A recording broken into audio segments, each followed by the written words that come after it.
And the Champions League is finally back, boys and girls. Next week, the quarterfinals will be played. And in this video, I'll be predicting every single knockout matchup there is. We've got 4 games, 4 interesting matchups. 4 interesting matchups. And trust me when I tell you this, there will be a surprise. There will be a shock result. Don't expect Madrid, PSG, Barca, and Bayern to go through. Nah. There will be a surprise. More than one surprise. And in today's video, I will tell you exactly who will win in every single round. Before we go any further, don't forget to, of course, like the video, subscribe to the channel if you're new to the channel, and of course, comment your own thoughts about who you think will be going through from every single one of those matchups. Let's start from the easier side, the easier bracket in my personal opinion, and that is, of course, the right-hand side. Let's start with FC Bayern Munich with Inter Milan. This matchup is interesting. 2 complete different teams. Both teams are leading their own respective league. Bayern Munich's leading the Bundesliga with 6 points. Inter Milan is leading the Serie A with about 3 points, I believe, isn't it? I'm pretty sure. The hell did I just do, fam? I'm pretty sure it's 3 points, if I'm not mistaken. I'm pretty sure it's 3 points. What's the table saying? And 3 points. Yeah, 3 points. Both teams are heading into the matchup with few couple of injuries. Denzel Dumfries, a massive part of Inter's setup and Inzaghi's build-up is on the right-hand side, having the wingers. And of course, Dumfries will not be playing. Zielinski, who's been a massive addition, free agent this summer, will not be playing. There's been doubts about him. I think he'll be playing the second leg, but not the first leg. These two will be playing. Mehdi, of course, not really a massive part. In the Champions League, he's played more in the league. He will be missing as well. But as for Bayern Munich, Alphonso Davies is out. ACL. Upamecano, massive part this season. Low key, he's having a very good season. He's also out. Pavlovic, we all know about him. He's been out for now a couple times. Kingsley Coman will be back. Goretzka will be back. Neuer, rumored to be out for both matchups. And that is pretty much the most important injury problems. The thing is, I look at this, very interesting. I look at Bayern Munich under Vincent Kompany beating Leverkusen, which I never had them beaten. Inter Milan, we all knew they would be beating Feyenoord, and they did it very convincingly, both in the first leg and second leg, Inter Milan, we all know. We all know what they've done. They've only conceded 1 goal the whole Champions League. Did they concede against Feyenoord? Let me just check. I'm pretty sure it's just 2 goals. With Feyenoord, they've conceded only 2 goals the whole Champions League. We are now quarterfinals. There's been 8 league phases and at 2 round of 16 in about 10 games. Only 2 goals conceded. They have the best defensive record in the Champions League. Going to the other side, you've got Bayern Munich, who's been scoring a lot of goals in the league phase. But if you put context into it, it's been the likes of Bratislava, the likes of Zagreb, teams which you should be really expecting to beat. They went into, of course, if you guys remember, they went into the knockout league playoff round where they beat Celtic. Home and away wasn't convincing. It wasn't convincing. However, beating Leverkusen by 2 games, 4-0 and 3-0, and keeping a clean sheet is a massive statement.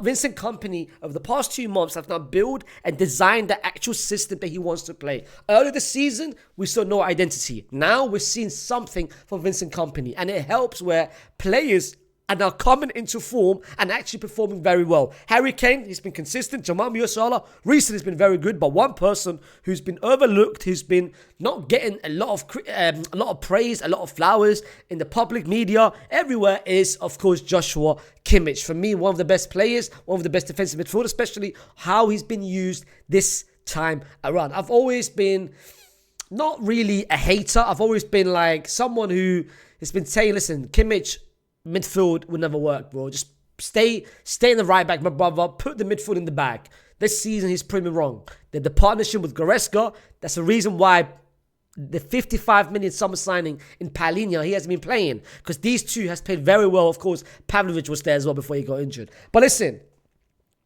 the first leg will be played in Munich. Second leg in San Siro.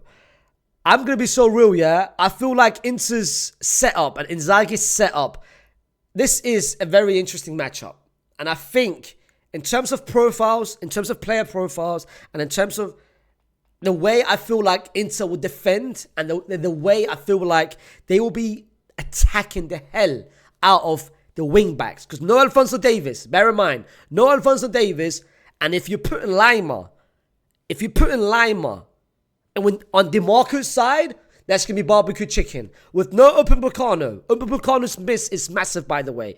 Upamecano not playing is massive. So you're basically relying on Kim Min-jae, who has, this season hasn't been the greatest. He's been okay.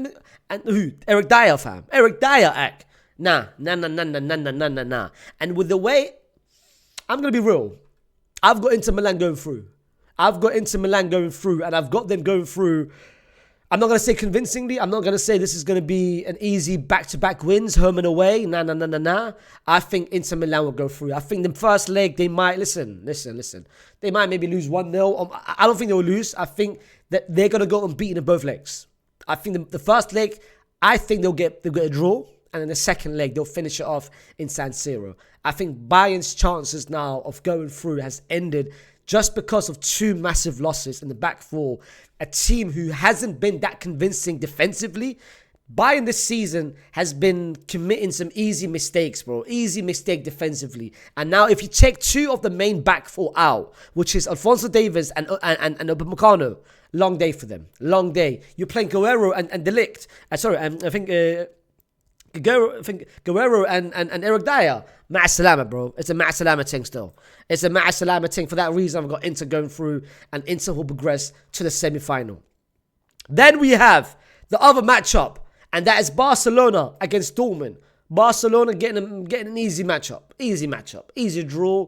Man, you're telling me they've got Benfica and they've got Dortmund. Come on, act. Where we have to play City and Atleti, fam. And come on, act. Let's be real here.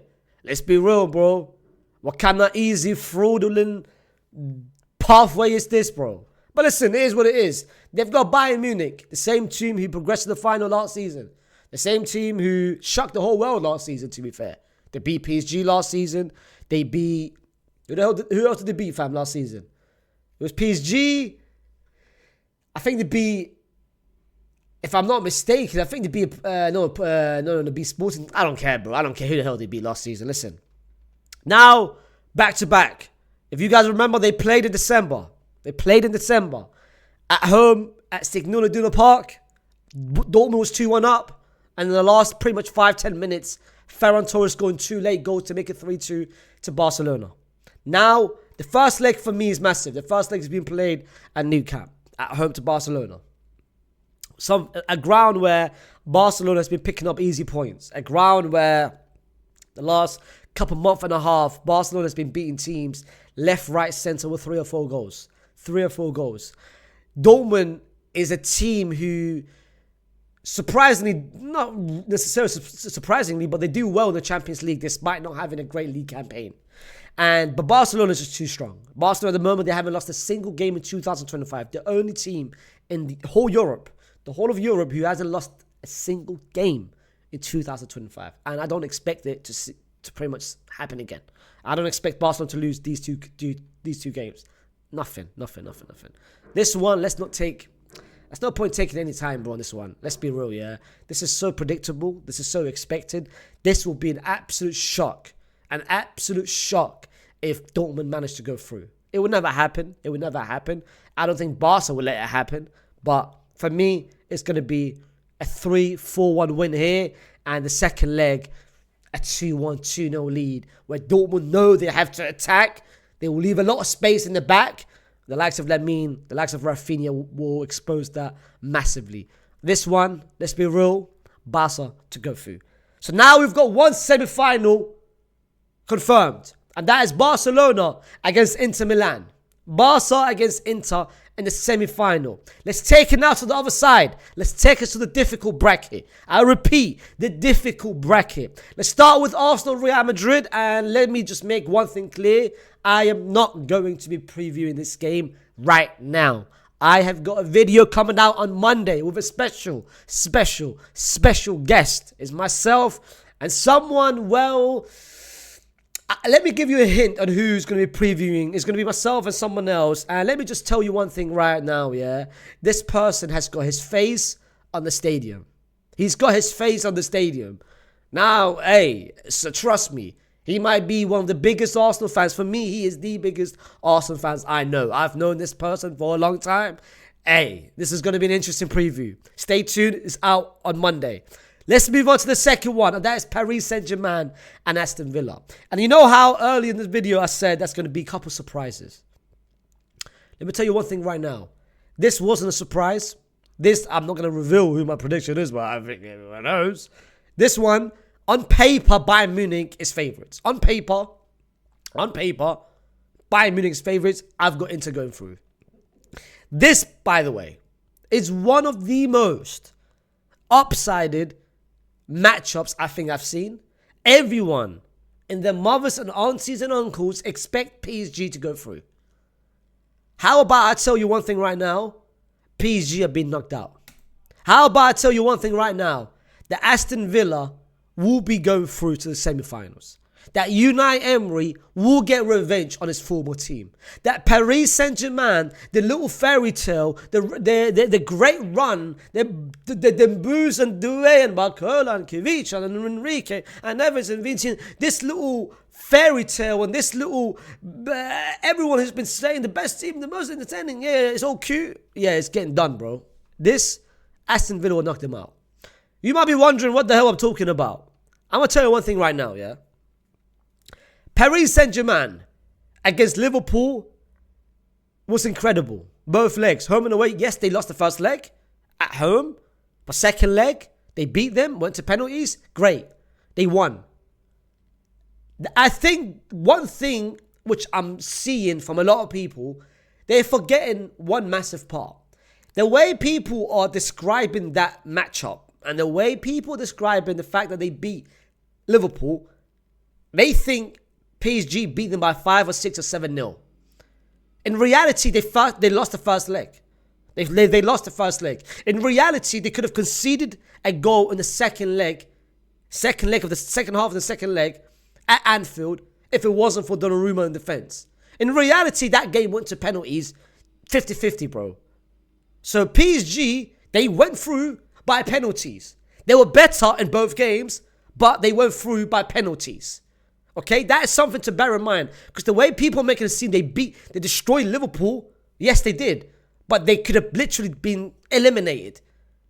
They could have been eliminated if Liverpool were good in the second leg, Liverpool would have gone through. Liverpool would have gone through. And if a header that hit the post, Kwanzaa, X, Y, and Z. Now they're going into a matchup. Bear in mind, the last game, they were there. No one gave them chance. No one gave them any sort of chance because Liverpool, before that point, were on dispute the best team in the world. They were winning everything. They were in the Carabao final. They were still in the FA Cup. They were They were still in the FA Cup leading to January. They were leading the league by so many points. They had beaten all the best teams in the world. Salah, Van Dijk, everyone was crazy. This game, boom, PSG ended the hopes. Now PSG is going to the Aston Villa matchup as the heavy favourites. Heavy favourites. If you ask the streets, I think everyone, the betting favourites, everyone, I think this is like 90-10. 95-5. No one is giving Aston Villa a chance. And this is where PSG will crumble. This is where I think PSG will go down. Their pressure will be too much. The expectations will be too high for them. And Luis Enrique will not adapt to the expectation. And the players, they're not going to come clutch. They will crumble under pressure. The likes of Dembouz, as good as he's been over the past couple months, that will fade away. The likes of the midfield of Neves, Vitinha, Fabian Ruiz, it's been good. I'm not denying it. It's so good. It will fade away as well. It will fade as well. And the Donnarumma and the Marquinhos that we all know or always have their misses about them. Hey, trust me, we're about to see more misses about them. Because I don't think PSG, that's just me being real. I don't think PSG will hold up to the pressure and actually qualify. Because on the other side, I look at Aston Villa's side, who first of all have got one of the best European managers out there in Unai Emery. Someone who is familiar with the knockout stage. Someone who understands what knockout is all about. Someone who at one point, when no one expected them, and let me take you back to the memory lane, when no one expected, yeah? When they beat when they went to the quarterfinals with Villarreal. They faced Bayern Munich, slapped them up, where Bayern Munich was the heavy favourite. When everyone expected a semi-final between Bayern Munich and Liverpool, Unai Emery had a completely different script. Destroy them, beat Bayern, lost to Liverpool in the semi-finals. No harm with that, to be fair. But I see this similar to the way I saw a couple years ago, where everyone expect Bayern and now PSG to beat Unai Emery, Villarreal, now Aston Villa. Unai's got a completely different script. Because the way Aston Villa has been in the Champions League, convincing as hell. Convincing as hell. Yes, you can say they beat Club Brugge. Who the hell is Club Brugge? I don't care. It's just the way I'm seeing it. And now they're picking up form. Now Aston Villa are not the team who were poor, losing the Premier League, losing stupid games. Nah. They're now as consistent as hell, fam. The players are shaping up. Ollie Watkins, who started the season on the bench, there was rumours about him, question marks about him. Can he maintain what he did last season? Duran is coming in. Is his form going? Is he going to be sold to Arsenal? Since Duran has left, and since Marco Asensio and Marcus Rashford has come in, Ollie Watkins is playing to the level that he was last season. Rashford is playing to the level that we all think of Rashford. Finally, he's here. Marco Asensio is moving like Leo Messi in the Premier League, bro. Look at this form that they've had. Look at this form which they've had. This has been, they're going away to Brentford. Brentford, you might think, is dead. My brother, Brentford is the same team who always scores goals. Always scores goals at home and beats all the best teams in the world. They kept the clean sheet away from home. Brighton, who's been on form, knocking out all the best teams. Nah, fam. We're beating them as well 3-0 at home, away from home. They are picking up form at the right time, and the players are playing better at the right time. And the injury crisis is no longer gone. Pau Torres is back. Onana is here. Tielemans is here. Wally Watkins is hitting form. Bro, I'm going to be real. I'm going to be so real. With the way I think, matchup-wise, I think it will favour Aston Villa. Because I think Aston Villa are more than happy to sit back.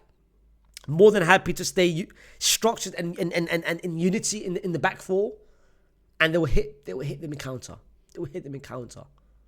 I think Aston Villa's midfield are more physical than Liverpool's midfield, which will help massively. The likes of Onana, Tielemans, Boubacar Kamara are more physical than the likes of Alexis McAllister or Gravenberch, which was the weak point of the matchup between PSG's midfield. PSG midfield might be more technical. This team are way more physical. Something that Liverpool didn't have. On top of that, you've got a gunman up front in Ollie Watkins, something that Liverpool didn't have. And this time around, they've got more attacking options compared to Liverpool. Liverpool only had Mohamed Salah. And Mohamed Salah was non-existent. So if you take away Mohamed Salah, you're not going to expect Diaz, Nunes, Jota to step up. At least for Aston Villa, they've got more options. Who do you think has got a better front trio? Whether a better attack? Liverpool, Aston Villa, bro. They've got more options going forward. More reliable options. And look, I think now it will hurt PSG a lot. And I'm telling you right now, for this game, the only way PSG can win is where I see defensively. Having the likes of Matty Cash, the likes of Digne, Mats on the left, that might be a problem. But I think Unai Emery might have a different strategy in mind. And I think Unai Emery will win against Aston Villa. And Unai Emery will take Aston Villa to the semi-final of the Champions League. And who they will face? Hey, man, you'll find out on Tuesday. You'll find out on Monday when the preview video is out. But this right here is my prediction. Barcelona, Inter Milan, Aston Villa. You'll find out on Monday. And the final of these two, hey man, you'll find out soon as well. Put down in the comments who you think will be winning every single quarterfinal matchup. Like the video, subscribe to the channel, and you already know. On Tuesday, I'll be here. On Wednesday, I'll be here. Champions League is finally back. And the treble for Real Madrid is finally still here. See you soon.